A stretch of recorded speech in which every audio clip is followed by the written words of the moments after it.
Okay, mga friends, good morning sa inyo and mga mommies over there. So, alam nyo bang medyo matagal-tagal din ako hindi nakapag-upload ng video, di ba? So, sa ngayon ay magluluto tayo ng egg curry. So, alam nyo ba pag sinasabing curry, di ba parang ang nasa isip ng bawat tao ay chicken. So, ito ngayon ang lulutuin ko ay ang egg curry. So, di ba parang kakaiba siya, di ba? So, anyway mga friends, ano po ba ang tama? Ang itlog ba ay nanggaling sa manok o yung manok galing sa itlog? Okay? So, matutuwa ako sa mga comment ninyo na ibibigay sa akin dyan sa tinatanong ko sa inyo. Then, yung mga ingredients ang gagamitin natin dito sa egg curry ay ididiretso ko na lang sa pagluluto. Okay? So, let's start mga friends. Let's go! Let's go! So, mga friends, let's start cooking. So, magpapakulo muna tayo ngayon ng itlog. So, yung itlog ay depende sa kung ilang perasong gusto nyong ilagay na itlog. Kasi sa akin, 5 lang. Kasi sapat na to sa amin yung itlog na papakuluan. Siguro papakuluan natin ito ang itlog ng mga 7 to 10 minutes. Okay? So, wait lang kayo dyan. Okay? So, eto na. Tumulo na yung itlog. Inaabotin siya ng 8 minutes. Okay, so hanguin ko muna ito. Isa-isa. Then, ilagay natin sa merong tubig para mabilis natin siyang mabalatan. Okay, ayan mga friends, binabad ko muna yung nilagang itlog sa tubig para mabilis natin siyang mabalatan mamaya. Pag ilalagay na natin siya doon sa niluluto nating egg curry. Okay, so maglagay tayo ngayon ng mantika.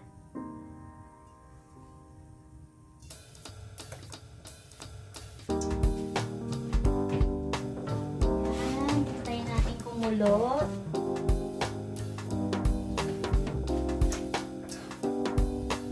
Okay, lalagyan na natin ngayon yung bawang.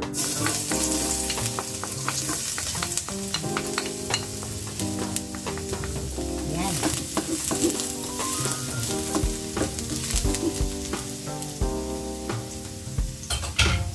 And isunod natin yung sibuyas.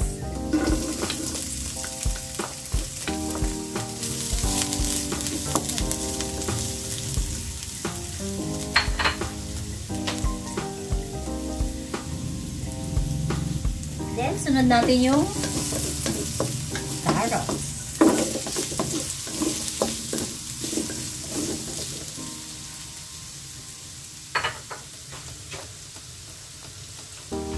And patatas. Wow, pansit. Sarap!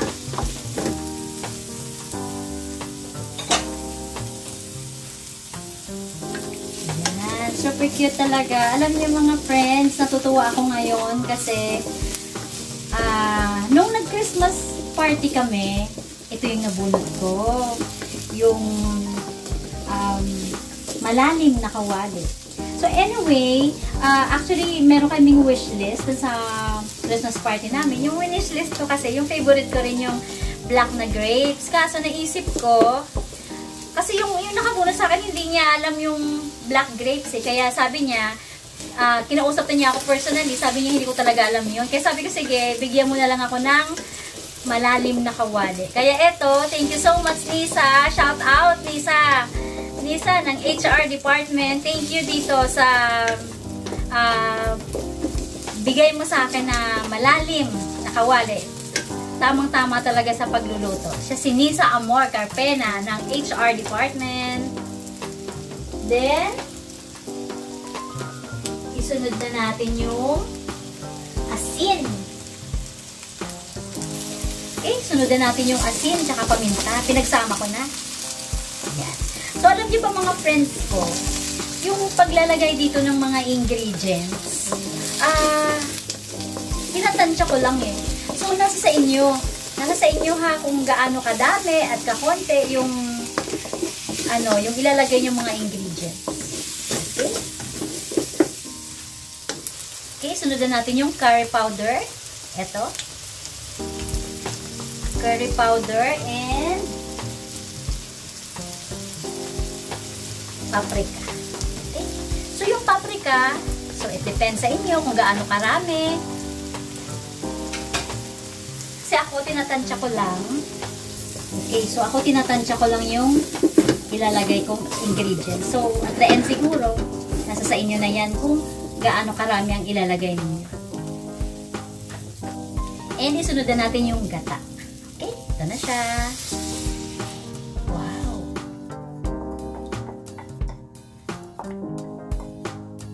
Yun.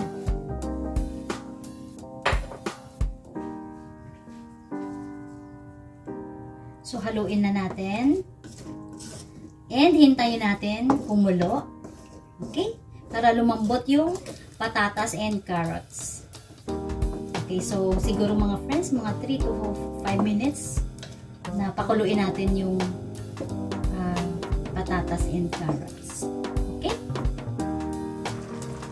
Okay? So, ito na. Kulong-kulo na siya. At na-check ko na malambot na yung patatas and carrots. So, isunod ko naman ngayon ang red bell pepper.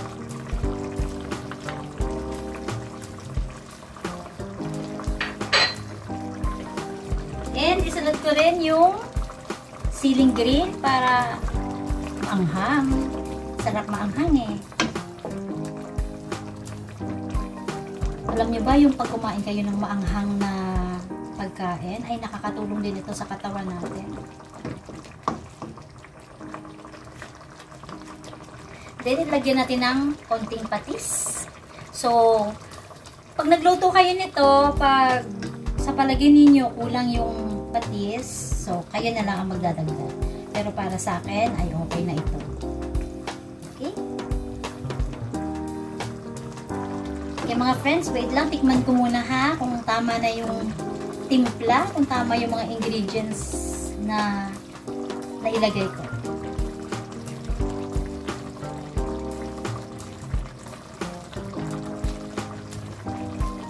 Wow, ang bango.